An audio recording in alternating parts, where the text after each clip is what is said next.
All the world is a stage and all the men and women merely players.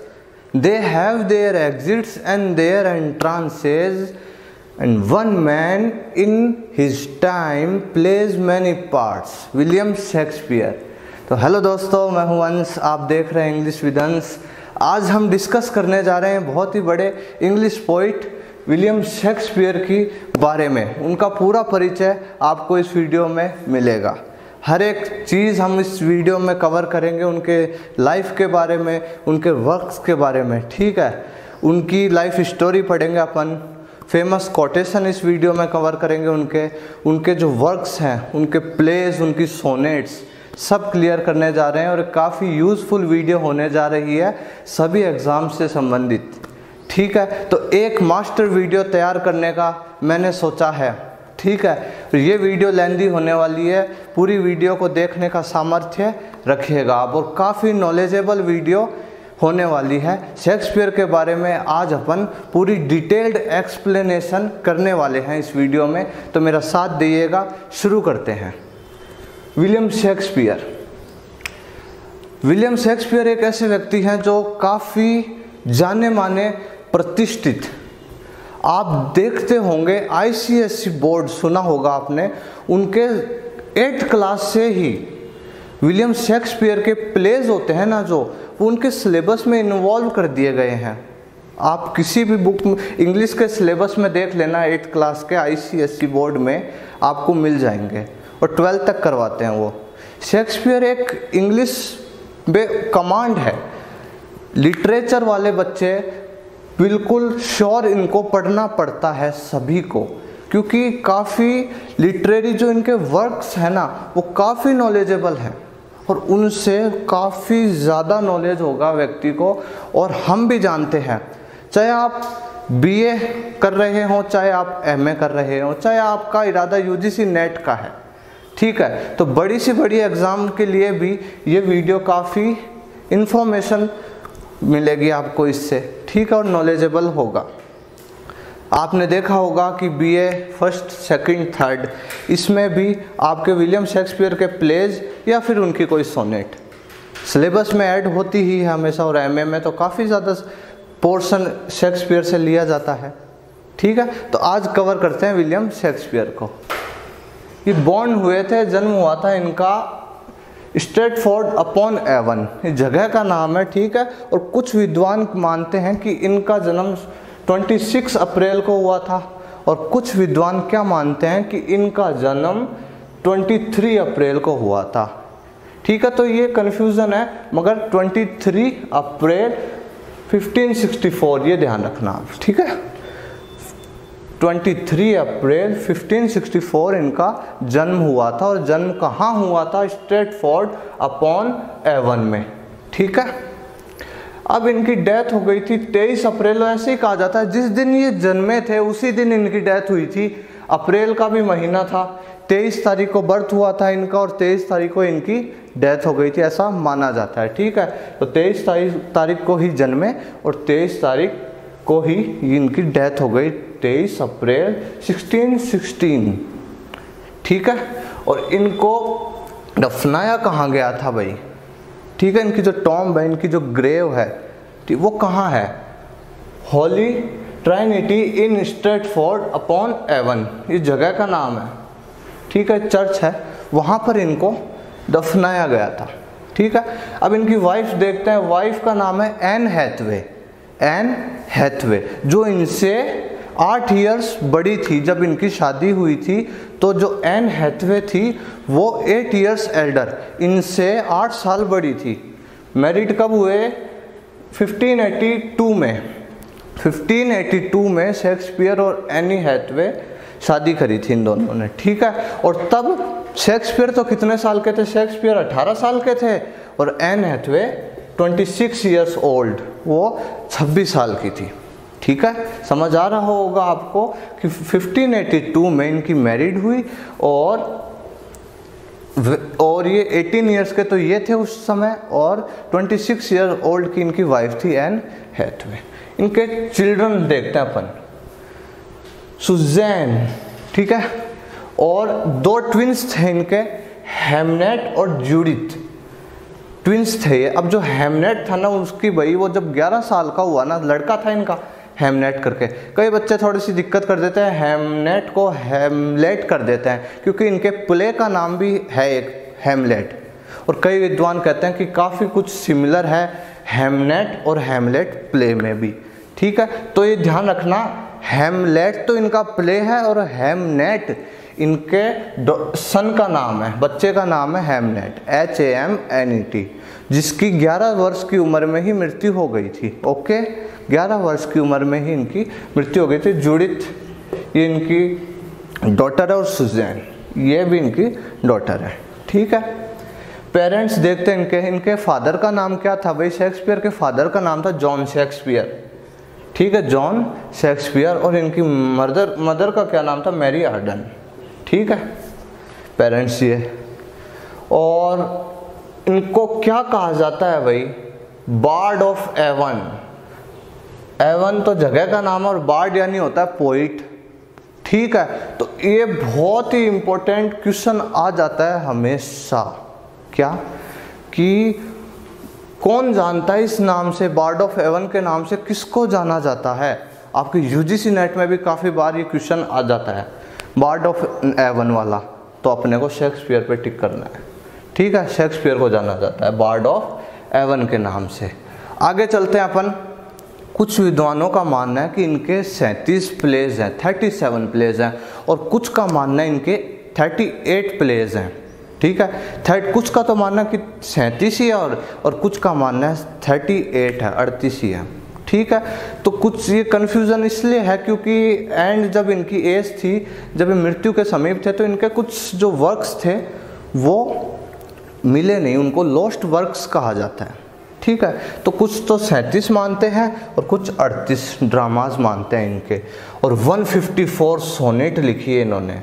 Sonnet term मैंने आपको बता दी है एक separate video में, आप देख सकते हैं। तो सोनेट इन्होंने 154 सोनेट्स लिखी है। आगे अपन डिस्कस भी करेंगे, इनकी सोनेट्स भी देखेंगे और इनके सोनेट का डिवाइडेशन भी देखेंगे और इनके प्लेस की डेट्स और पूरा इनका प्लेस की लिस्ट देखेंगे अपन आगे। ठीक है, और फिर क्या हुआ, इनका एरा कौन सा था, कौन से युग के थे भाई, एलिजाबेथन एज। जब भी नाम आता है कि एलिजाबेथन एज, तो एक प्रोमिनेंट राइटर उभरा था उस एज में। एलिजाबेथन एज में एक प्रोमिनेंट राइटर था, ऐसे तो खूब सारे थे, मगर प्रोमिनेंट ये था कि कोई ऐसा होता है ना कि इस एज में इसका वर्चस्व प्रभुत्व रहा, तो वो वाली चीज़ थी शेक्सपियर। एलिजाबेथन एज अपने इंग्लिश लिटरेचर में काफ़ी एज हैं, तो उनमें से एक है, तो इसके ड्यूरेशन क्या था, 1558 से 1603, ये भी ध्यान रखिएगा आप। और जैकोबियन एज इसी के जस्ट बाद की है, इसी में ही शामिल है जैकोबियन एज 1603 से 1625 तक। जैकोबियन एज ये इनका एरा था, ये इनका युग है भाई। ठीक है, ये इस युग में थे। एलिजाबेथन एज के प्रोमिनेंट राइटर, जब भी क्वेश्चन आए तो आपको हमेशा विलियम शेक्सपियर पर ही टिक करना है। ठीक है, और मूवमेंट कौन सा आया था इनके समय, मूवमेंट कौन सा आया था इंग्लिश लिटरेचर की हिस्ट्री में, इनके समय मूवमेंट कौन सा आया था भाई, इंग्लिश रेनेसां आया था, पुनर्जागरण काल। इंग्लिश रेनेसां भी इसी समय आया था। रेनेसां का टाइम कब था, इंग्लिश रेनेसां का टाइम कब था, ध्यान रखना, 1500 से 1660 तक, 1500 से 1660। ठीक है, ऐसे ध्यान रख लो आप। और इंग्लिश रेनेसां भी इन्हीं के टाइम पे आया था। रेनेसां पुनर्जागरण काल, तो थोड़ा सा बता देता हूँ कि पहले क्या लिखा जाता, काफ़ी पोइट्री लिखी जाती थी, पोइट्रीज लिखी जाती थी, प्लेस का, ड्रामाज का इनका ज़्यादा चलन नहीं था। ठीक है, तो रेनेसां जब आया तो कई राइटर्स उभरे, उन्होंने लिटरेचर में कई अनेक विधाओं दी, जैसे नॉवेल्स आए थे इस एज में, नॉवेल्स पनपे, और ड्रामाज आए और लॉन्ग नरेटिव पोएम, सारी चीज़ें देख, तो लिटरेचर में पुनर्जागरण काल आया था। ठीक है, तो एक लिटरेचर को एक नया अच्छी स्पेसिफिक चीज़ें मिली, तो इसलिए इसको इंग्लिश रेनेसां कहा जाता है। ठीक है, और इनकी एजुकेशन कुछ लोगों का मानना है कि किंग्स न्यू स्कूल में इनकी एजुकेशन हुई है भाई 12 तक, और कभी यूनिवर्सिटी नहीं गए हैं, कभी भी यूनिवर्सिटी नहीं गए, मीन बस 12वीं तक पढ़े हुए हैं। ये हाई स्कूल थी, ग्रामर स्कूल के नाम से जाना जाता है इसको। तो कई विद्वानों का मानना है कि भाई शेक्सपियर कभी यूनिवर्सिटी नहीं गए, सोचो आप, और फिर भी इतना कुछ लिखा है इन्होंने। अब काफ़ी ज़्यादा मान्यताएं हैं, कुछ मिसकंसेप्शंस हैं कि भाई शेक्सपियर है ना, जब खुद का नाम भी ढंग से नहीं लिख पाते थे तो ये बंदा क्या इतने बड़े बड़े प्लेस लिख सकता है क्या? जो खुद का नाम नहीं लिख सकता ढंग से, वो इतने बड़ी बड़ी चीज़ें लिख सकता है क्या? तो कुछ लोगों का ऐसा भी मानना है कि भाई कि लिखी तो किसी और ने है चीज़ें, और क्रेडिट कौन ले गया? क्रेडिट ले गया शेक्सपियर। ठीक है, तो काफ़ी सारे मिसकंसेप्शंस हैं, अवधारणाएं हैं, काफ़ी इनके विरोध में भी हैं कि भाई ये तो 12वीं तक पढ़ा हुआ बच्चा क्या लिख सकता है कुछ। समझ में आ रहा है ना आपको? ठीक है, तो एजुकेशन ही है। अब ऐसा कहते हैं कि 12th होने के बाद ये अपने घर छोड़कर भाग गए थे, घर छोड़कर भाग गए थे, लंदन आ गए थे। लंदन में इन्होंने काफ़ी समय तक स्ट्रगल किया था, लिखा, काफ़ी चीज़ें लिखी इन्होंने, बहुत मेहनत करी, तब कुछ इतना फेमस नहीं हुआ था।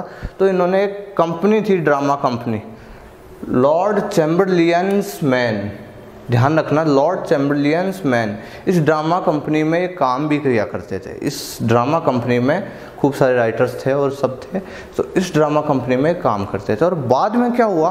बाद में हुआ था ये जो letter known as King's Men, बाद में यही जो ड्रामा कंपनी है किंग्स मैन के नाम से जाने गई थी। किसने दिया था ये नाम? जेम्स फर्स्ट ने। जब जेम्स फर्स्ट आ गए थे ना, जब गद्दी पे बैठ गए थे जेम्स फर्स्ट, तब इन्होंने इस लॉर्ड चैम्बरलियंस मैन का नाम किंग्स मैन कर दिया था, किंग्स मैन। ठीक है ना, ध्यान रखना। तो शेक्सपियर जिस ड्रामा कंपनी में काम करते थे वो भी आपको याद होनी चाहिए बिल्कुल। अब देखो एक्टिव राइटर, कुछ लोगों का मानना है कि ये एक्टिव राइटर टिल 1613 तक रहे हैं। ठीक है, 1613 तक रहे कि इन्होंने इनकी डेथ तो हो जाती है 1660 में, तो कहते हैं कि डेथ से 3 साल पहले तक भी ये लिखते रहे हैं। और इन्होंने अपनी जो रिटायर्ड फ्रॉम पब्लिक लाइफ, जो सोशल लाइफ थी ना, अलग हो गए थे पब्लिक लाइफ से, वो कब माना जाता है? 1610 में, 1610 में इनको ऐसा माना जाता है। ये ध्यान रखना डेट्स कि एक्टिव राइटर तो कब तक थे? 1613 तक, और ये अपनी पब्लिक और सोशल लाइफ से एकदम अलग हो गए थे 1610 में। ठीक है, 1610 में। अब आते हैं अपन इधर, शेक्सपियर लॉस्ट ईयर्स के नाम से जाना जाता है। एक ड्यूरेशन है 1585 टू 1992 सॉरी, है ना। तो इस ड्यूरेशन को शेक्सपियर लॉस्ट ईयर कहा जाता है। क्यों भाई? शेक्सपियर लॉस्ट ईयर इसलिए कहा जाता है क्योंकि ये अपना घर छोड़ दिया थे और लंदन आ गए थे, स्ट्रगल कर रहे थे, अपना घर छोड़ दिया था और लंदन आ गए थे। तो इस एज के टाइम, इस ड्यूरेशन के टाइम शेक्सपियर का आता पता ही नहीं था, गुम गए थे एकदम। तो इस ड्यूरेशन को, इस एज को शेक्सपियर लॉस्ट ईयर्स कहा जाता है कि इस समय गुम हो गए थे एकदम, 1585 से 92 तक। ग्लोब थिएटर, ये आप सब ने सुना है जो इंग्लिश लिटरेचर पढ़ते हैं। ग्लोब थिएटर काफ़ी बड़ा थिएटर था, इसको फाउंड आउट किया था 1599 में। ठीक है, और इसको शेक्सपियर थिएटर के नाम से जाना, ये शेक्सपियर का थिएटर है। ग्लोब थिएटर बहुत प्रचलित थिएटर था उस समय, बहुत प्रचलित थिएटर था ग्लोब थिएटर, तो शेक्सपियर ने फाउंड किया था। अब शेक्सपियर का लंदन में आना क्या, शेक्सपियर कभी भी राइटर और इस तरह से ज़्यादा सोचते नहीं थे। देखो क्या है, लंदन सिर्फ पैसा कमाने के लिए आए थे। लंदन में आना उनका एक ही मोटिव था कि पैसा कमाना है मेरे को, और कुछ नहीं। बहुत लोग कहते हैं, ये चीज़ अपन पढ़ते भी हैं कि शेक्सपियर का लंदन में आना सिर्फ पैसा कमाना था। देखो 1577 में उनको काफ़ी फाइनेंशियली सफ़र फेस होना पड़ा। देखो काफ़ी आर्थिक तरीके से वो परेशान रहे इस ड्यूरेशन में। 1577 में वो काफ़ी फाइनेंशियली सफ़र हुए भाई, आर्थिक रूप से काफ़ी उनको कष्ट सहने पड़े इस 1577 में। तो वो लंदन चले गए थे, घर छोड़कर लंदन आ गए वो, ठीक है, घर छोड़कर लंदन आ गए वो। अब लंदन आ गए तो उनका मेन मोटिव क्या था? लिखते तो थे, मगर लिखने के माध्यम से भी उनका क्या मेन मोटिव था? पैसा कमाना। सिर्फ एक दिमाग में एक चीज़ थी, पैसा। उनको ना तो अपने ड्रामा से मतलब था, ना उनको अपनी पोएम से मतलब था, ना उनको अपने फेम से मतलब था, उन्हें मतलब था तो सिर्फ पैसे से मतलब था, ठीक है। ऐसे बहुत विद्वान कहते हैं और ज़्यादातर ये बातें सच भी हैं, ठीक है। लंदन सिर्फ पैसा कमाने के लिए आए थे। इनका लास्ट प्ले माना जाता है द टू नोबल किंग्समैन, ठीक है, द टू नोबल किंग्समैन इनका लास्ट प्ले माना जाता है। और होली ट्राइनिटी चर्च जहाँ पर इनको दफनाया गया था, स्ट्रेटफोर्ड अपॉन एवन, ये शेक्सपियर की ग्रेव है। आप स्क्रीन पे देख सकते हैं, फोटो नज़र आ जाएगी आपको, है ना। तो अब he is often called English national poet, नहीं सॉरी इंग्लैंड का, हाँ तो इंग्लिश भी है ना, तो इंग्लिश इंग्लैंड एक ही होता है, ठीक है। तो इंग्लैंड का इनको नेशनल पोइट, राष्ट्रीय कवि कहा जाता था भाई शेक्सपियर को। लंदन से, और ये देखो ये ड्रामेटिस्ट भी थे, एक्टर भी थे, ये एक्टिंग भी किया करते थे पिक्चरों में, ठीक है। जब लंदन आए थे तो एक्टिंग भी किया करते थे अपने, ठीक है। एंटरप्रेन्योर भी थे, बिजनेसमैन भी थे और थिएटर ओनर भी थे। ये सारी चीज़ें थी शेक्सपियर, सारी चीज़ें थे, देख लो 4 चीज़ें केवल। और इनका देखो मैंने आपको बताया ना, क्या अपनी रचनाएं हैं ना, आपको एक स्टोरी बताता हूँ। आप अपनी रचनाएं हैं वो एक डायरी में लिखा करते थे, डायरी में लिखा करते थे, तो वो डायरी किसी को छूने तक नहीं देते थे। ये कभी भी अपनी ना तो पोएम ना ही अपना कोई ड्रामा पब्लिश कराना चाहते थे। इनके 2 फ्रेंड्स थे, आगे बताऊंगा मैं। उन्होंने फिर जब इनकी मृत्यु के बाद इनके कलेक्शन, उनकी डायरीज़ को, उनको सबको कलेक्ट किया और फिर इनका जो पूरा कलेक्शन संग्रह लिखा मतलब पब्लिश कराया, ठीक है। तो मतलब ये ऐसे व्यक्ति थे, इनको मतलब ही नहीं था, ये लिखते थे ना एकदम प्राइवेसी से, एकदम अलग तरीके, गोपनीय तरीके से लिखा करते थे। कभी भी अपनी चीज़ को पब्लिश नहीं कराना चाहते थे, अपनी चीज़ को कभी भी पब्लिश नहीं कराना चाहते थे, एकदम डायरी में लिखा करते थे अलग से, ना किसी को दिखाते, बस खुद लिखते रहते थे। मेन मोटिव था पैसा कमाना, इनको पैसा कमाना ही इनका मेन उद्देश्य था और पैसा कमाया भी, खूब पैसा कमाया इन्होंने। जब ग्लोब थिएटर ओपन हो गया था ना, उसके बाद तो बहुत पैसा कमाया शेक्सपियर ने। इनके फादर और इनके मदर इतने पैसे वाले नहीं थे, फादर चलो थे थोड़े, मगर ग्लव्स मेकिंग का काम होता है ना, वो करते थे इनके फादर, ठीक है। तो मगर शेक्सपियर ने जब लंदन में आया, स्ट्रगल करा और थोड़े दिनों तक स्ट्रगल बाद जब ग्लोब थिएटर आया ना, उसके बाद शेक्सपियर बहुत धनी व्यक्ति बना था, बहुत धनी व्यक्ति बने थे, बहुत पैसा था शेक्सपियर के पास उस टाइम। और यही ये चाहते थे, ये नहीं चाहते थे कि मेरे ड्रामा से, मेरी पोएम से मेरे इनको कोई जाने, ये तो बस पैसा कमाना चाहते थे कि मुझे पैसा कमाना है, बाय हुक बाय क्रुक, साम दाम दंड भेद, कैसे भी हो मुझे तो सिर्फ पैसा कमाना है। मनी माइंडेड, दिमाग में बस ये थी कि मनी कमानी, पैसा कमाना कैसे भी, इसलिए ही घर छोड़कर लंदन आए थे और वहाँ पर स्ट्रगल किया था। स्टोरी आपको ध्यान होनी चाहिए, ठीक है। तो छोटा छोटा और फिर काफ़ी विरोध भी हुआ इनका। अब जब लंदन में चले गए थे तब क्या हुआ भाई, लिखा करते थे, स्टार्टिंग में जब लिखा करते थे ना, तो काफ़ी बड़े बड़े राइटर्स थे ना, बड़े बड़े राइटर्स थे, वो इनकी आलोचना करते थे, इन पे कटाक्ष करते थे सीधा कि ये तो कॉपी करता है दूसरे राइटर्स की। और सही भी है ये बात। जब शुरुआत में शेक्सपियर ने अपनी राइटिंग, अपना लेखन कार्य स्टार्ट किया था, तो उन्होंने काफ़ी ज़्यादा वर्क कॉपी किया था दूसरों के वर्क से। बताओ, शेक्सपियर जब घर छोड़कर लंदन आ गए थे तो उन्होंने जब स्टार्टिंग करी थी राइटिंग की, लेखन कार्य प्रारंभ किया था, तो उन्होंने दूसरों से, जो दूसरों के वर्क्स थे ना, उनको कॉपी किया था अपनी राइटिंग में। अपने लेखन कार्य में। तो जब अब बड़े बड़े राइटर्स थे उस टाइम, बेन जॉनसन थे, रॉबर्ट ग्रीन थे, तो ये तो बहुत बड़े राइटर थे उस टाइम।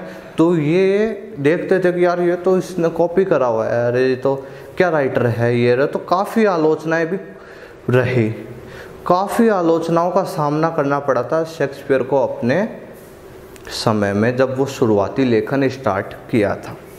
ये कॉपीज़ करता है ये सिर्फ, ठीक है।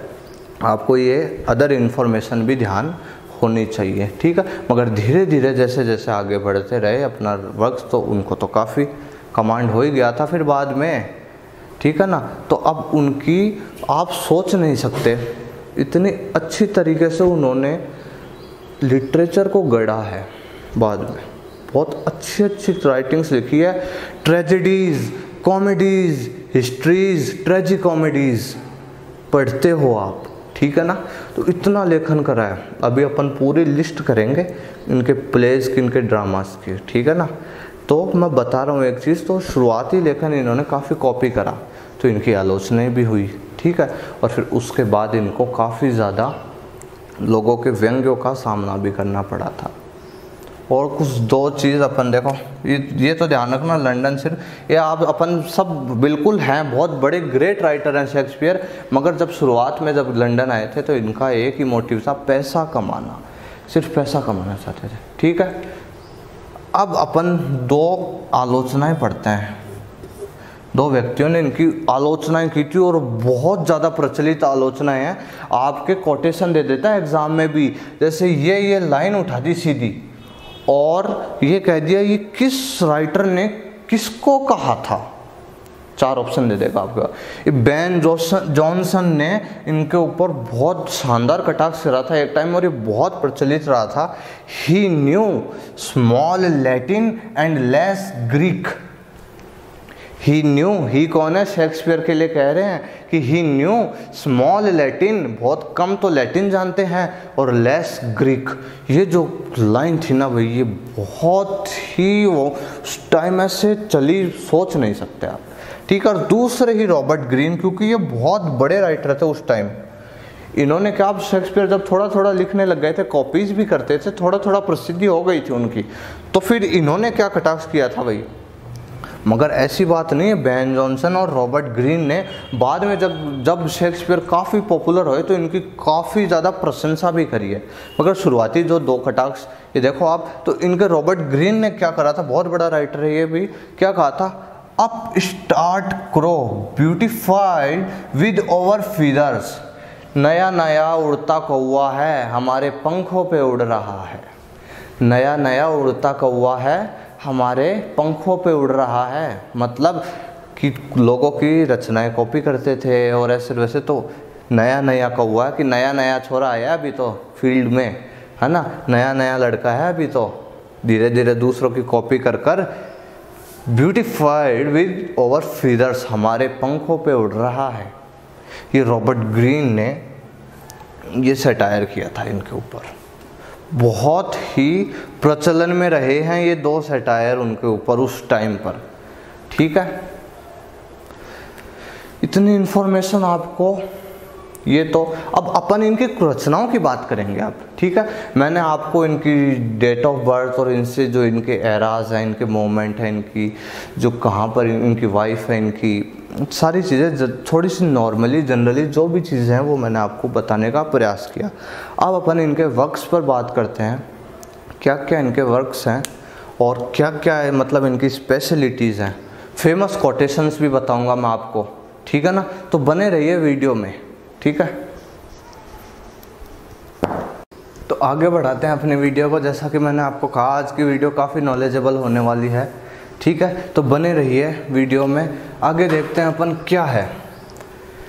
Shakespeare's fellow actors and friends, जो शेक्सपियर के जो दोस्त थे ना, जो एक्टर थे, क्योंकि शेक्सपियर खुद भी एक्टिंग करी है ना उन्होंने, तो उनके जो एक्टर दोस्त थे और जो उनके फ्रेंड्स थे, उन्होंने उनकी रचनाओं को पब्लिश कराया था भी उनकी डेथ के बाद, क्योंकि मैंने आपको बता दिया, क्योंकि काफ़ी गोपनीय तरीके से लिखते थे चीज़ें, खुद की प्राइवेट डायरी थी उनकी, उसमें लिखते थे, चाहते नहीं थे पब्लिश कराना, कुछ भी मेरी चीज़ इधर की उधर नहीं जानी चाहिए, बस मेरे पास ही रहे। तो उनकी रचनाओं को बाद में दो लोग थे, इनके फ्रेंड्स थे, John Heming and Henry Condell. ठीक है, दो लोग थे, इनके फ्रेंड्स थे। ठीक है, ये दो लोग इनके फ्रेंड्स थे। इन्होंने इनकी डेथ के बाद इनकी जितनी भी राइटिंग्स थी, जितना भी लेखन था, इनको सबको कलेक्ट करा इधर से हर तरह। ये सोनेट्स है, ये ड्रामा है, ये प्ले, ये इनकी ट्रेजेडीज़ हैं, कॉमेडीज़ हैं, ट्रेजी कॉमेडीज़ है। ठीक है ना, उस सारी चीज़ों का ऐसे अलग अलग से कौन, और 4 फोलियो में इनका पब्लिशन करवाया बुक्स का। First folio, second folio, third folio और फोर्थ फोलियो। ठीक है ना, 4 फोलियो में। तो देखो, फर्स्ट फोलियो कब आया था? 1623 में। सेकंड कब आया था? 1632 में। ठीक है, और थर्ड कब आया था? 1633 में। और फोर्थ कब आया था? 1635 में। ध्यान रखना है डेट्स, आप डेट्स पूछ ली जाती है एग्ज़ाम्स में। ठीक है, इसलिए डेट्स लिखाई है। तो ये 4 फोलियो में इनकी जितनी भी ट्रेजेडीज़ थी, कॉमेडीज़ थी, ट्रेजी कॉमेडीज़ थी, हिस्ट्रीज़ थी, जो सब कुछ था, और जो इनकी सोनेट्स थी, सब था, उनको कलेक्ट करके ऐसे इस ड्यूरेशन में, इन फोलियोज़ में, मतलब बुक होती है फोलियो टाइप, है ना, तो वो एडिशन होता है, तो उसके अकॉर्डिंग इनकी बुक्स को कलेक्ट कर इनका पब्लिश करवाया गया इनको। ठीक है, अब फर्स्ट फोलियो का टाइटल भी कभी ध्यान रहे, आपको हमेशा ध्यान रखना। फर्स्ट फोलियो का टाइटल क्या था भाई? बुक का जो 1623 में आया था ना, उसका टाइटल क्या था? The mister William Shakespeare's comedies, histories and tragedies. ठीक है, mister William Shakespeare's comedies, tragedies और हिस्ट्रीज और ट्रेजेडीज। ठीक है, ये इनके फर्स्ट फोलियो का टाइटल। और कुछ मैंने कलेक्ट करके इन्फॉर्मेशन, ये आपको काफ़ी वीडियो मैंने आपका ये जो वीडियो बना रहा हूँ, एक separate master video William Shakespeare के ऊपर, काफ़ी इन्फॉर्मेशन कलेक्ट करी मैंने जगह जगह से, काफ़ी रिसर्च करा, काफ़ी चीज़ें पढ़ी, फिर उनको नोट डाउन करा, और फिर अब आपको, जिससे आपको ज़्यादा दिक्कत नहीं हो, तो एक सेपरेट वीडियो में ही आप सारी चीज़ें समझ सको। ठीक है, तो मैंने ये कलेक्ट करे इनके, जैसे सोनेट अपने सबको ध्यान है, 154 सोनेट्स हैं इनकी। अब ट्रेजेडीज़ ध्यान रखना, लिख लो, आप स्क्रीनशॉट लेते जाओ, आप लिख लो, चाहे एक बार आप स्क्रीनशॉट ले सकते हैं। ठीक है, स्क्रीनशॉट ले लिया। अब मैं आपको बताऊं, जैसे देखो, सोनेट इनकी 154 सोनेट्स हैं, ट्रेजेडीज़ इनकी 10 ट्रेजेडीज़ हैं। ठीक है, और कॉमेडीज़ इनकी 17 है, हिस्टोरिकल प्लेज जो इनकी हिस्ट्रीज़ है ना, वो इनकी 10 है, और लॉन्ग पोएम्स कुछ का तो मानना है कि 4 हैं, और कुछ का मानना है कि 2 ही हैं। ठीक है, कुछ का मानना है 4 और कुछ का मानना है 2 ही है। अब जो क्रिटिक्स हैं, आलोचक हैं, वो इनके कार्यकाल को, जो इनकी राइटिंग्स का जो काल हुआ है ना, जो फेज़ है, उसको 4 फेज़ में डिवाइडेड करा है इन्होंने। क्रिटिक्स थे ना, जो भी आलोचक थे, उन्होंने शेक्सपियर के वर्किंग टाइम को, जो लेखन कार्य का जो टाइम था, उनको 4 फेजेस में डिवाइड किया है। ठीक है, ये भी ध्यान रखना, फर्स्ट फेज़, सेकंड फेज़। तो फर्स्ट फेज़ कब था? 1588 से 1593 तक। ठीक है, सेकंड फेज़ 1594 से 16 तक। ठीक है, और थर्ड फेज़ कब था? 1601 से 1608 तक। और फोर्थ फेज़ कब था? 1608 से 1612 तक। ये आपको ये भी थोड़ा सा नोट डाउन कर लेना है, इनका वर्किंग टाइम था ये। क्रिटिक्स का अकॉर्डिंग, जो भी आलोचक हैं, उनका मानना है ये कि इनका ये फेज़ हुआ है। अब जैसे ये मैंने आपको बताया कि एक्टर भी थे ये, शुरुआत में जब लंदन गए थे तो एक्टिंग भी काफ़ी करी थी इन्होंने। तो इनने खुद के प्लेस थे ना, जो उनमें से कैरेक्टर उठा के उस कैरेक्टर का पात्र, जो भी वो पात्र है ना, उसको परफॉर्म किया इन्होंने। जैसे place in which he act, as you like it. As you like it एक बहुत अच्छा एक रोमांटिक प्ले है इनका, बहुत। उसमें आपको अगर पढ़ा हो रोज़लैंड ऑरलैंडो, ओलिवर पढ़ा होगा तो, है ना। तो उसमें एक आदम भी था जो उनका सर्वेंट था ना, तो उसका करेक्टर अभी एज यू लाइक इट है, तो ये प्ले कहीं हो रहा होगा। तो उसमें जो आदम का करेक्टर था ना, वो इन्होंने प्ले करा है, एक्ट करा है, ठीक है। हैमलेट सब वाकिफ हो आप, ठीक है। तो हैमलेट में जो घोस्ट का करेक्टर है, जो भूत का करेक्टर है, वो इन्होंने प्ले करा है, ठीक है। और देखो, Romantics and Victorians also praise Shakespeare. Romantics कौन हो गए भाई? जो रोमांटिक एज के जो पोइट्स थे ना, और विक्टोरियन एज के जो पोइट्स थे, वो काफ़ी प्रेज, एप्रिशिएट करते थे शेक्सपियर को काफ़ी ज़्यादा। एस.टी. कोलेरिज रोमांटिक्स में से, एस.टी. कोलेरिज जिन्हें काफ़ी सुपर नेचुरल एलिमेंट्स पोएट्री में लाए वो एस.टी. कोलेरिज को माना जाता है, काफ़ी इनको कहा जाता है बाकायदा कि सुपर नेचुरल पोइट कहा जाता है एस.टी. कोलेरिज को। एस.टी. कोलेरिज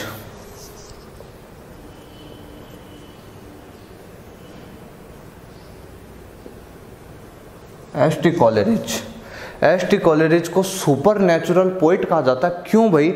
इसलिए कहा जाता है क्योंकि ये जो सुपर नेचुरल एलिमेंट्स थे ना, जिनकी अपन कल्पना नहीं कर सकते, ऐसी इमेजिनेशन उन्होंने पोइट्री में लाए वो, तो इसलिए उनको सुपर नेचुरल पोइट कहा जाता है। विक्टोरियंस थे ना जो, वो भी काफ़ी प्रेज करते थे शेक्सपियर को। अब जैसे रोमांटिक्स में से मैं आपको बताऊं, जॉन किट्स थे ना, वो तो ऐसे तक बताते हैं, मैंने पढ़ा था कि अपनी जो स्टडी टेबल है ना, उस पर शेक्सपियर की फ़ोटो रखते थे वहाँ पर कोने पर। तो रोमांटिक्स के हैं वो भी, ठीक है। तो जॉन किट्स बताते हैं कि भाई मैं तो, मेरी जो स्टडी टेबल है उस पर जब मैं पोएम्स लिखा करता था ना, तो मेरी स्टडी टेबल पे एक सेपरेट जगह थी, वहाँ पर शेक्सपियर की फ़ोटो रखता था मैं। ये तक बताया है जॉन किट्स ने।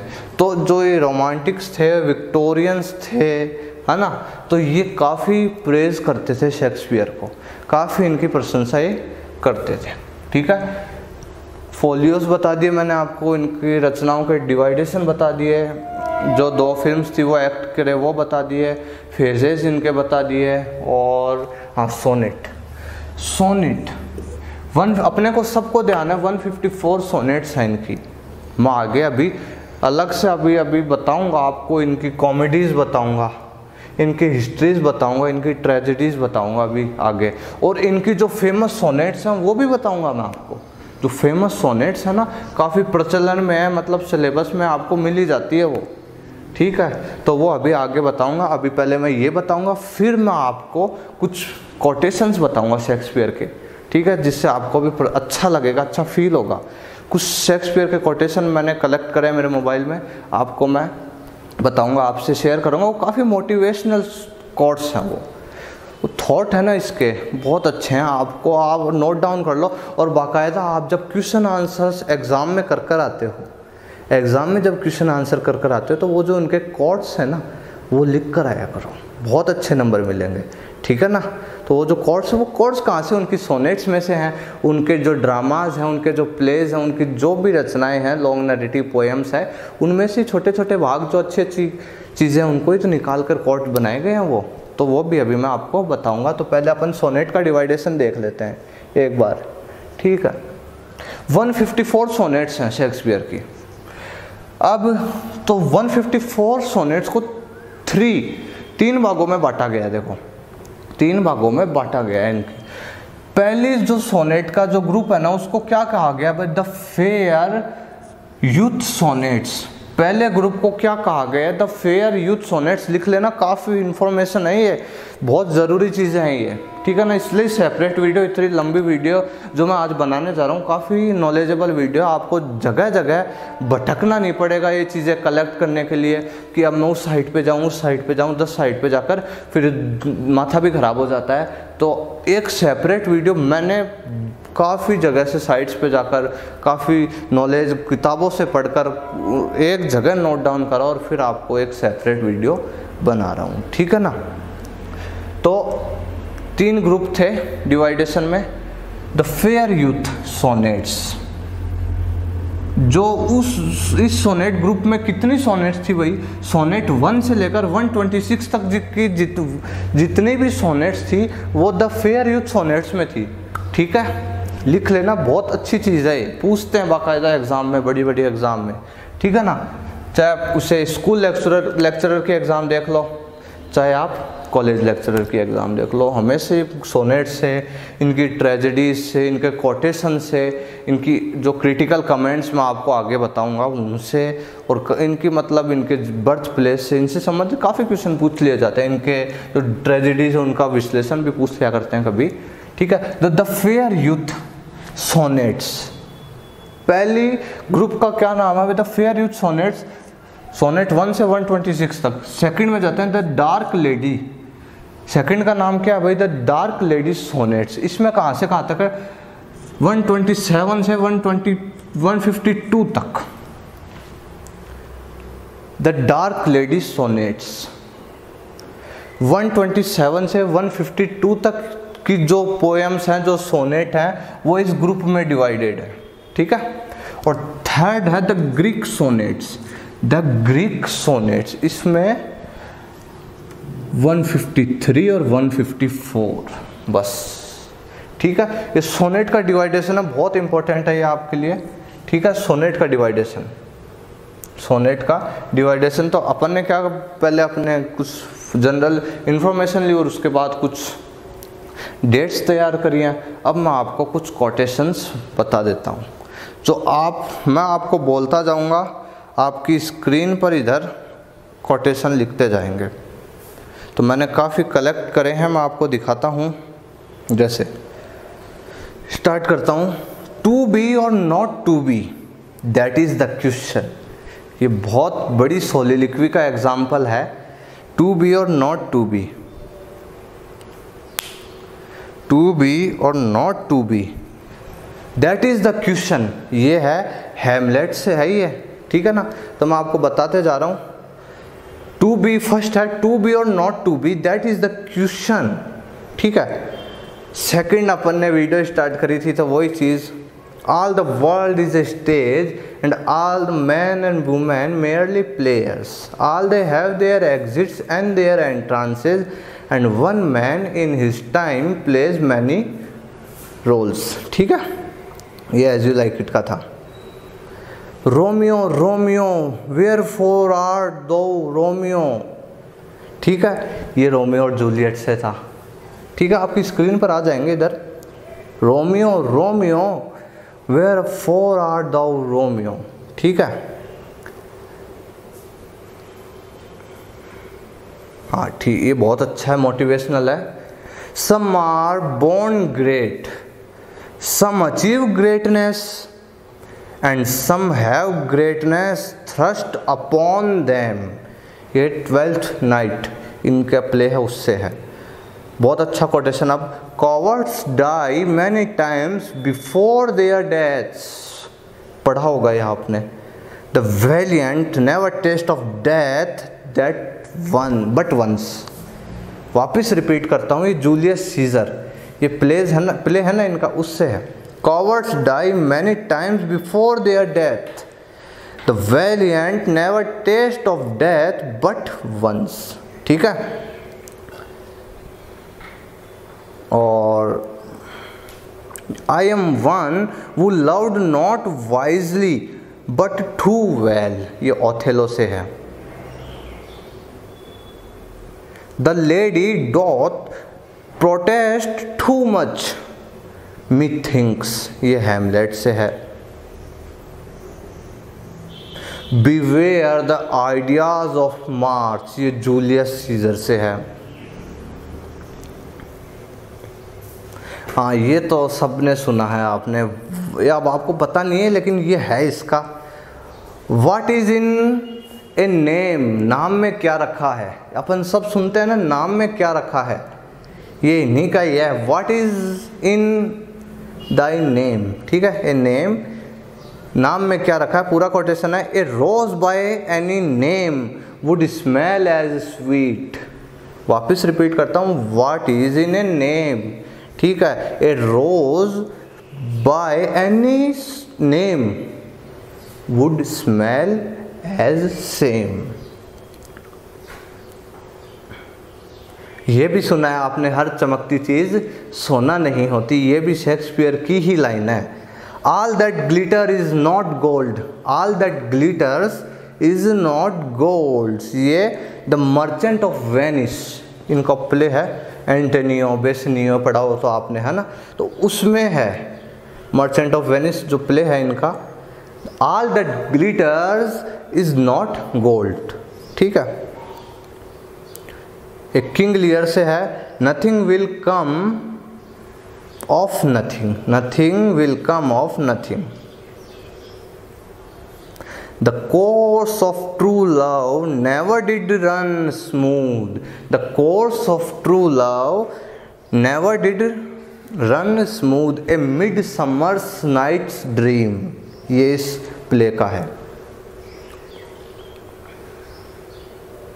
हाँ ये देखो बहुत अच्छा, there is nothing either good or bad, there is nothing either good or bad, but thinking make it so। Hamlet. ठीक है,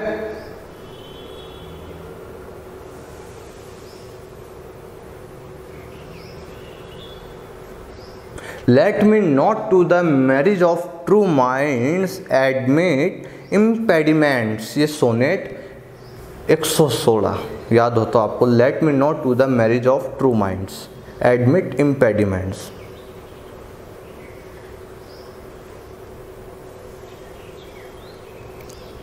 और देखते हैं, हाँ ये बहुत अच्छा है, hell is empty and all the devils are here। hell is empty all the devils are here। ठीक है, ये बहुत अच्छा। और ये अब सुनना, have more than you show, have more than you show, speak less than you know। बहुत अच्छी चीज़ है ये तो, बहुत अपनी लाइफ में उतारो इस चीज़ को। have more than you show, have more than you show, speak less than you know। ठीक है, ये तो लाइफ में उतारो आप, बहुत अच्छी चीज़। और ये देखो, love all trust a few, love all trust a few, do wrong to none। प्यार सबसे करो, भरोसा कुछ लोगों पर करो, मगर गलत किसी के साथ मत करो। brevity is the soul of wit, brevity is the soul of wit। ठीक है, और ये भी बहुत अच्छी चीज़ है, the fool doth thinks he is wise, the fool doth thinks he is wise, but the wise man knows himself to be a fool। ठीक है, the eyes are the window to our soul। ठीक है,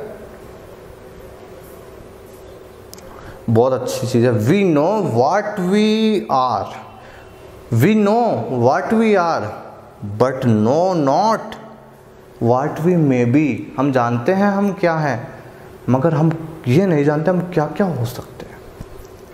और मैं देखता हूँ थोड़े से, क्योंकि कोटेशन आपके लिए ज़रूरी है, लिटरेचर वाले बच्चों के लिए तो ख़ास तौर पे। Words are easy like the wind, words are easy like the wind, faithful friends are hard to find। ठीक है,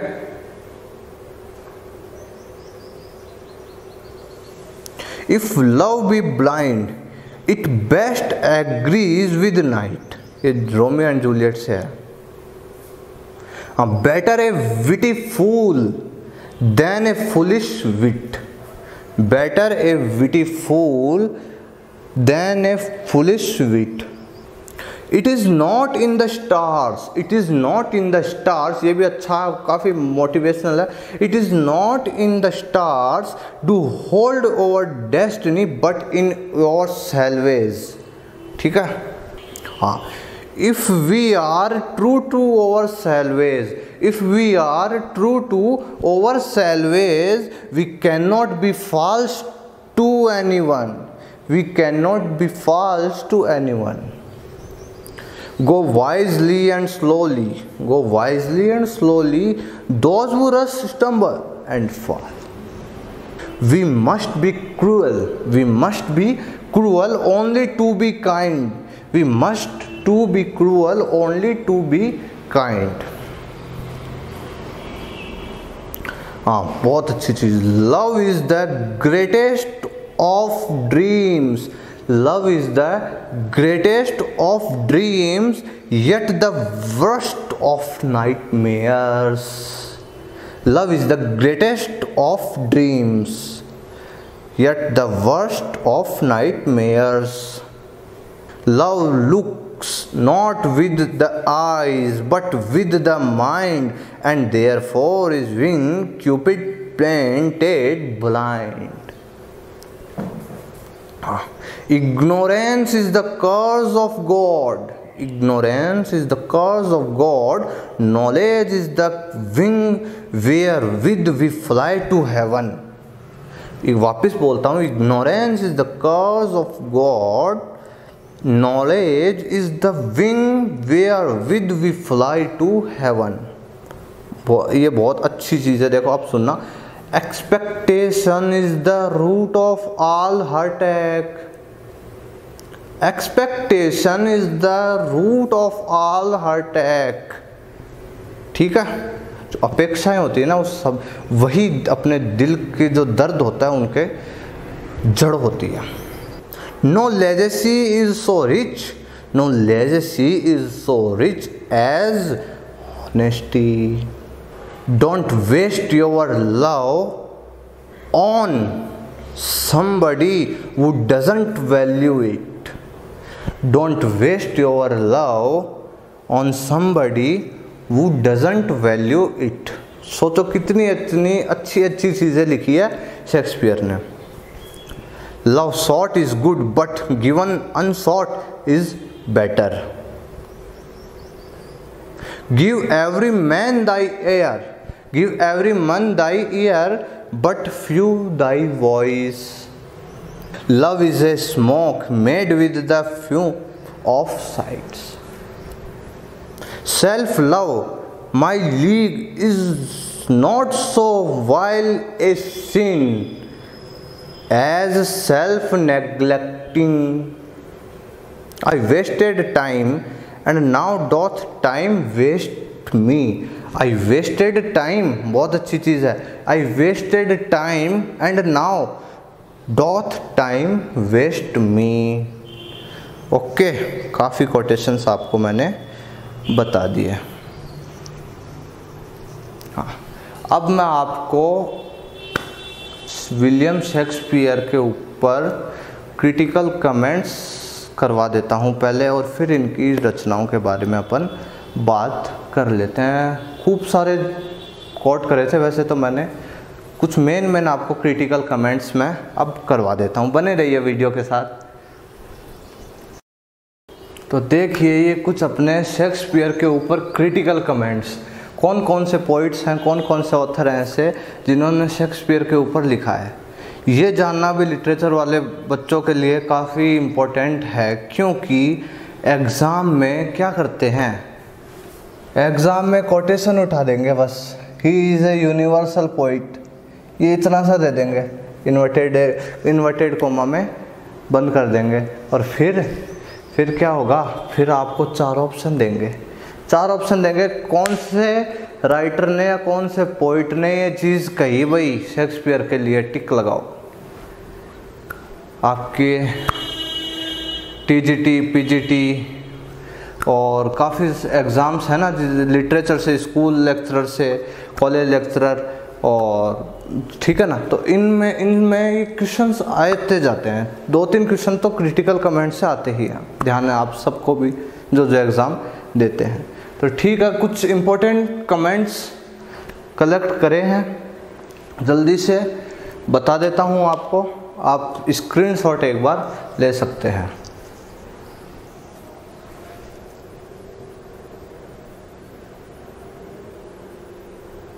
ठीक है, अब अपन करते हैं इनको read. He is a universal poet, ये किसने कहा था, W.J. Long, William J long ने कही थी ये चीज़, विलियम जे लॉन्ग ने कहा था he is a universal poet. ठीक है। सेकंड पर आता है, we can say of Shakespeare that never has a man turned so little knowledge to such a great account। ये किसने कहा था? टी.एस. इलियट ने कहा था, टी.एस. इलियट ने कहा था। थर्ड आते हैं अपन, sweet swan of Avon. Sweet swan of Avon किसने कहा था? बेन जॉनसन ने कहा था। He was not of an age but for all time। ये किसने कहा था? ये भी बेन जॉनसन ने ही कहा था। फिफ्थ पर आते हैं, soul of the age, the applause, delight, the wonders of our stage। Ben Jonson ने कहा था, ठीक है। सिक्स पर आते हैं, others abide our questions, thou art free। Thou art free, Matthew Arnold, ठीक है। और minded Shakespeare, S T. Coleridge. There Shakespeare on whose forehead climbed the crown of the world, Elizabeth Barrett Browning, ठीक है। Then and Shakespeare divided the modern world between them, there is no third। T S. Eliot ने कहा था। Sweetest Shakespeare fancy's child, over sweetest Shakespeare fancy's child, John Milton ने कहा था। A tiger's heart wrapped in player's hide, Robert Greene ने कहा था। If we wish to know the force of human genius, we should read Shakespeare। If we wish to know the force of human genius, we should read Shakespeare। William Hazlett ने कहा था। इन्होंने खूब work करा है Shakespeare पे, इनके जितने भी कैरेक्टर्स हैं ना उनको अपनी रचनाओं में लाए। ये विलियम हेजलेट खूब वर्क करा है शेक्सपियर पे। तो एक क्वेश्चन ये भी आ जाए ना अगर, कि ऐसा कौन सा व्यक्ति है जिसने भाई काफ़ी वर्क करा है शेक्सपियर को पढ़कर और उनके वर्क्स को अपनी रचनाओं में उनको क्रिटिकल एनालिसिस करा है, तो वो विलियम हेजलेट ही हैं। अब start crow beautified with over feathers, Robert Greene ने कहा है। नेक्स्ट चलते हैं, dear son of memory great heir of fame, John Milton ने कहा था अपनी एक पोएम में। जॉन मिल्टन की एक पोएम है ऑन शेक्सपियर 1613। वो डेट भी ध्यान रखना, 1613 है, ये ध्यान रखोगे, बहुत ज़रूरी चीज़। ऑन, ये पूछा गया है बाकायदा क्वेश्चन, ऑन शेक्सपियर। उसमें शेक्सपियर की मीनिंग भी ई नहीं है, एंड में भी नोटिस करना आप, ठीक है। तो एज इट इज़ लिख रहा हूँ, ऑन शेक्सपियर, ये पोएम है जॉन मिल्टन की 1630 में, ठीक है। तो उसमें से dear son of memory great heir of fame, John Milton, the greatest genius that perhaps human nature had yet produced, S T. Coleridge ने कहा था। The greatest genius that perhaps human nature had yet produced, ठीक है, S T. Coleridge. I have great reason to be content, for thank God I can read, perhaps understood Shakespeare to his depth। John Keats ने कहा था ये चीज़, एकदम ध्यान देना quotations पर, ठीक है। I could say that Shakespeare supposes literature altogether if I knew what I mean। Virginia Woolf ने कहा था, मॉडर्न राइटर है, काफ़ी अच्छे नॉवेल्स लिखे हैं इन्होंने। He was the man of modern and perhaps ancient poets had the largest and most comprehensive soul, John Dryden बहुत बड़े क्रिटिक रहे हैं। जॉन ड्राइडन पढ़ा होगा आपने भी, जॉन ड्राइडन क्रिटिक्स में बहुत बड़ा नाम आता है जॉन ड्राइडन का, ठीक है। तो ये इन्होंने कहा था, he was the man of all modern and perhaps ancient poets and had the largest and most comprehensive soul, ठीक है। Shakespeare magic could not copied be, John Dryden ने कही थी ये चीज़। Shakespeare is a savage with sparks of genius which in horrible night, Voltaire ने कहा था। ठीक है। When I read Shakespeare, I am struck with wonder that such tribal people should muse in such a lovely language। ये कहा था D.H. Lawrence ने। काफ़ी ज़्यादा अच्छे नावल लिखे हैं D.H. लॉरेंस ने, नॉवलिस्ट माना जाता है, बहुत अच्छा है इनको, और शॉर्ट स्टोरीज भी खूब लिखी हैं। D.H. Lawrence modern writer. ठीक है। He breathed upon dead bodies and brought them into life। R.W. Emerson ने कहा था। 22 क्रिटिकल कमेंट्स मैंने आपको बताए, कुछ छाट कर जो मोस्ट पूछे जाते हैं, जो जनरली आस्क कर लेता है एग्जामिनर, और जो शेक्सपियर से संबंधित क्रिटिकल कमेंट्स और भी खूब सारे हैं, बहुत पढ़े हैं। आप पढ़ते रहो, मतलब अनंत हैं, पढ़ते रहो चाहे, मगर कुछ मेन और आप और भी पढ़ना। ठीक है। अपना वीडियो तो काफ़ी लेंदी होता जा रहा है, काफ़ी वीडियो लेंदी हो चुका है अपना, मगर कोई नहीं, पढ़ने वाले लेंदी चीज़ें नहीं देखते हैं, चाहे कितनी लेंदी चीज़ हो, पढ़ने वाले जो होते हैं वो हारते नहीं हैं। ठीक है। थोड़ा सा पार्ट और करवाऊँगा मैं। क्या बच गया अपना, बस अपने बच गए हैं इसके वर्क्स, विलियम शेक्सपियर के वर्क्स करवाने अब आपको मेरे को। ठीक है। मैं आपको कैटेगराइज करूँगा चीज़ों को, उनकी ट्रेजेडीज़, उनकी कॉमेडीज़, उनकी हिस्ट्रीज़, बाकायदा डेट के साथ। ठीक है। अब अपन उनके वर्क्स पर बात करते हैं।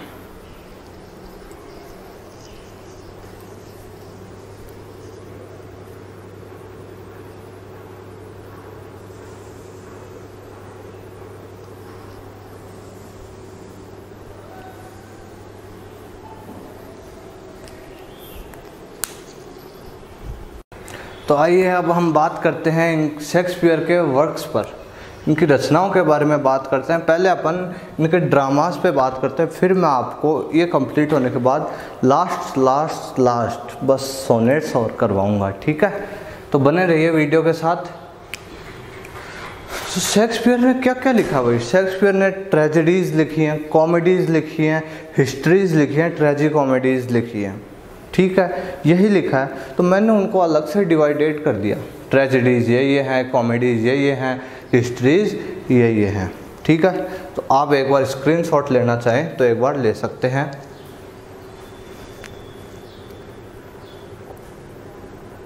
ठीक है। अब बात करते हैं, मैं रिपीट थोड़ा सा रीड कर देता हूँ।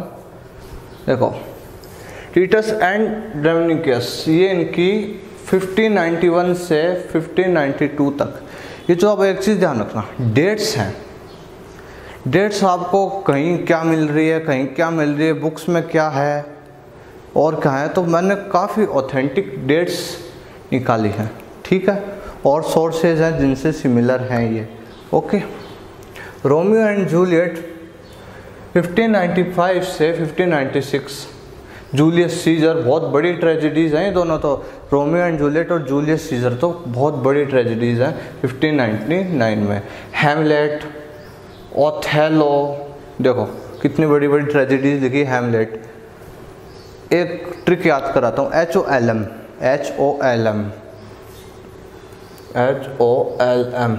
कई बार क्वेश्चन आ जाता है कि इनकी सन दे देते हैं आपको, तो क्या पब्लिश के हिसाब से, एडिशन के हिसाब से कि पहले कौन बाद में कौन, तो HOLM ध्यान रखना। एच से हैमलेट, ओ से ओथेलो, हैमलेट के बाद ओथेलो हुआ। एल से मतलब किंग लियर, ओथेलो के बाद किंग लियर हुआ। एल से लियर तो किंग लियर, और एम से मैकबेथ। ठीक है। तो ये याद रखना, इस एक जरिया HOLM से। तो ओथेलो कब हुआ, ये हैमलेट कब हुआ, 1600 में हुआ था, और ओथेलो कब हुआ, 1604 में हुआ था। टिमनस ऑफ एथेंस ये 1604 से 1606 तक हुआ था। मैकबेथ 1606 किंग लियर, ये तो बहुत बड़ी ट्रेजेडीज है, Macbeth, King Lear, Othello, Hamlet, Julius Caesar और रोमियो एंड जूलियट। ठीक है, किंग लियर 1605 से 1606 तक। एंटनी एंड क्लियोपेट्रा यह है 1606 से 1607 तक। और कॉर्नेलियस ये 1608 में। ये तो इनकी ट्रेजेडीज। ठीक है, प्रोनाउंसिएशन, हाँ प्रोनाउंसिएशन इनके अपन जितने भी देखो मास्टर्स को देखोगे आप, लिटरेरी जो मास्टर्स जो वो उनका प्रोनाउंसिएशन सब अलग अलग प्रकार से करते हैं। इनकी सोनेट्स हैं उनका प्रोनाउंसिएशन अलग से करते हैं। तो एक थोड़ी सी ओल्ड इंग्लिश में लिखी हुई चीज़ें हैं ना, तो इनका प्रोनाउंसिएशन पे ज़्यादा गौर नहीं करना चाहिए। ठीक है, रचनाओं पे फोकस दो आप।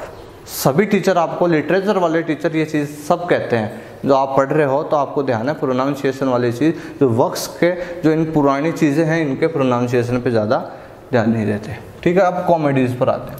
कॉमेडीज़ इनकी द टेमिंग ऑफ द श्रू 1580 से 1590 तक। The two gentleman of Verona, ये भी फेमस है भाई खूब। The two gentleman of Verona 1590। और ये तो खूब ही फेमस है the comedy of errors, the comedy of errors 1594। और ये भी खूब फेमस है ए मिड समर नाइट्स ड्रीम 1595 से 1596 तक। लव्स लेबर्स लॉस्ट 1595 से 1596। मर्चेंट ऑफ वेनिस ये खूब फेमस है, मर्चेंट ऑफ वेनिस 1596 से 1597 तक। The merry wives of Windsor ये 1597 से 1601 तक। मच एडो अबाउट नथिंग ये 1598 में। ये प्लेज हैं इनके सारे, ठीक है ना, dramas. As you like it 1599 में। ट्वेल्थ नाइट 1601 में। ट्रिलियस एंड क्रेसिडा है ना, तो ये है 1601 से 1606 तक, नहीं 1601 से 1602 तक। All is well that ends well ये भी खूब फेमस प्ले है, ये 1603 से 1606 तक। मीजर्स फॉर मीजर ये 1604। प्रिंस ऑफ टायर ये 1608। सिम्बेलाइन ये खूब अच्छा फेमस है, सिम्बेलाइन 1610 में है। और द विंटर्स टेल 1611। और द टेम्पेस्ट ये भी बहुत फेमस कॉमेडी इनकी, द टेम्पेस्ट 1611। ठीक है, अब आप बात करते हैं अपन इनकी हिस्ट्रीज़ पर। ऐतिहासिक ड्रामाज मतलब इन्होंने काफ़ी ऐतिहासिक ड्रामा जो उस समय शासक हुए हैं ना इनके एरिया में, इनके ईरा में जो शासक हुए हैं जहाँ पर इंग्लैंड के, उन पर लिखा है शेक्सपियर ने। तो किंग जॉन कब लिखा था? 1595 से 1597। रिचर्ड सेकंड भी वहाँ के शासक थे। 1595 से 1596। रिचर्ड सेकंड पे भी लिखा, फिर रिचर्ड थर्ड दूसरा पर्सन है भाई, है ना। तो 1592 से 1594 तक। हेनरी 4 पार्ट 1 1596 से 97। हेनरी 4 पार्ट 2 1597 से 98 तक। हेनरी 5 1599 और हेनरी 6 का पार्ट 1 1592। हेनरी 6 का पार्ट 1 तो 1592 और पार्ट 2 1591 और पार्ट 3 1593।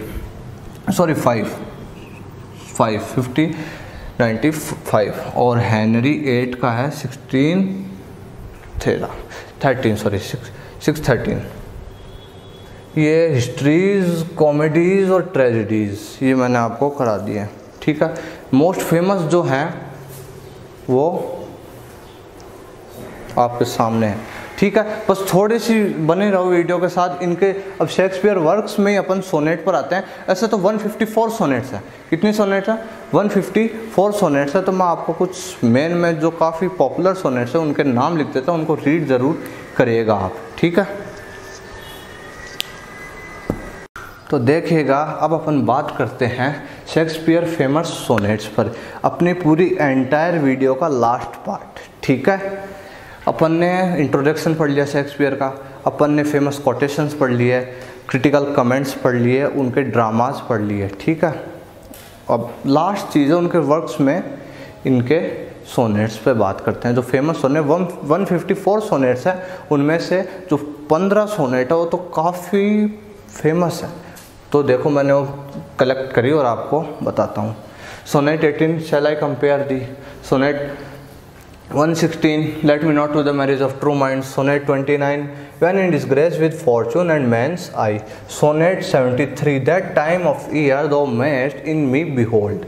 ठीक है, सोनेट 1 कौन सी है? From fairest creatures we desire increase. Sonnet 20 कौन सी है? Woman's face with nature's own hand painted. Sonnet 4 कौन सी है? Unthrifty loveliness why dost thou spend. Sonnet 55 कौन सी है? नॉट मार्बल, ये बहुत फेमस, नॉट मार्बल, ये shall I compare the let me not to the marriage of true minds, और ये not marble or the glided monuments. Sonnet 55, ठीक है। सोनेट 130 कौन सी है? My mistress eyes are nothing like the sun. Sonnet 27 कौन सी है? Weary with toil I haste me to my bed, ठीक है। सोनेट 129 कौन सी है? The expense of spirit in a waste of shame. Sonnet 98 कौन सी है? From you have I been absent in the spring. Sonnet 104 कौन सी है? To me fair friend you never can be old. Sonnet 134 कौन सी है? So now I have confess that he is thine. और सोनेट 30, ये भी काफ़ी फेमस है, when to the sessions of sweet silent thought, ठीक है। इसे रिमेम्बरेंस के नाम से भी जानते हैं। और 2 लॉन्ग नरेटिव पोएम्स, कई लोग इनकी 4 बताते हैं और कई 2 बताते हैं, तो ठीक है। 2 long narrative poem, Venus and Adonis, ये 1593 में पब्लिश हुई थी। द रेप ऑफ ल्यूक्रेसी, ठीक है, ये 1594 में पब्लिश हुई थी। ओके, अपन ने पूरे शेक्सपियर को एक वीडियो में कंप्लीट करने का प्रयास किया। काफ़ी मेहनत लगी इस वीडियो में, मगर मेहनत सफल हो जाएगी जब आप लोगों का साथ और प्यार इस वीडियो को मिलेगा, ठीक है। आप ज़्यादा से ज़्यादा इस वीडियो को शेयर करें, क्योंकि 1 शॉट में ही एक मास्टर वीडियो तैयार करी मैंने आपके लिए पूरी शेक्सपियर पर। इनफ है, काफ़ी, ठीक है। काफ़ी नॉलेजेबल वीडियो होने वाली थी, मैंने आपको शुरू इंट्रोडक्शन में ही बता दिया, ठीक है।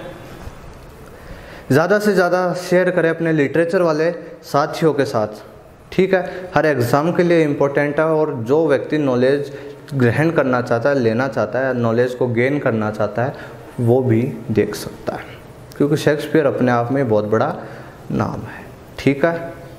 फिर आपसे मिलूँगा मैं नए वीडियो में। आपको वीडियो अच्छी लगी तो ज़रूर लाइक करें, इसे शेयर करें अपने दोस्तों के साथ और सब्सक्राइब करें चैनल को। Thank you very much.